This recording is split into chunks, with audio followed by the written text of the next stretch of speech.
દડાલ ગામમાં દારૂના ₹2.58 લાખના પ્રકરણમાં વોન્ટેડ દારૂ મંગાવનાર ભરૂચના બુટલેગરને ઝડપી પાડ્યો।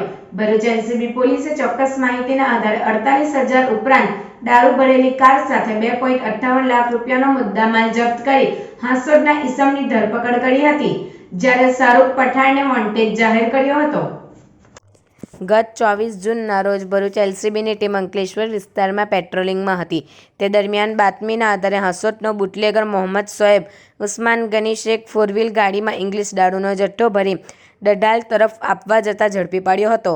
તેની પાસેથી દારૂની 480 નંગ પાઉચ કિંમત ₹48,000નો દારૂ અને એક ફોન તેમજ ગાડી મળી કુલ ₹2.58 લાખનો મુદ્દામાલ જપ્ત કર્યો હતો।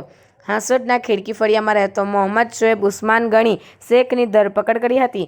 તેની પ્રાથમિક પૂછપરછ કરતા દારૂનો જથ્થો અંકલેશ્વર શહેરના કાગડીવારમાં રહેતો શાહરૂખ પઠાણ પાસેથી લઈ દડાલ ગામની સુશીલા વસાવાને વોન્ટેડ જાહેર કર્યા હતા અને પૂછપરછમાં ભરૂચના બુટલેગરને પણ દારૂ આપવાનો હોય તેવી કબૂલાત કરી હતી, જેમાં વોન્ટેડ બુટલેગર સમીર કાદર મંસૂરીને 10 જુલાઈના રોજ સવારે 11 કલાકે બી ડિવિઝન પોલીસે ભરૂચના નવીનગરીમાંથી ઝડપી પાડ્યો હતો અને તેના રિમાન્ડની તજવીજ હાથ ધરી હતી, તો વોન્ટેડ કાગડીવાદના શાહરૂખ પઠાણની ધરપકડના ચક્રો ગતિમાન કર્યા હતા।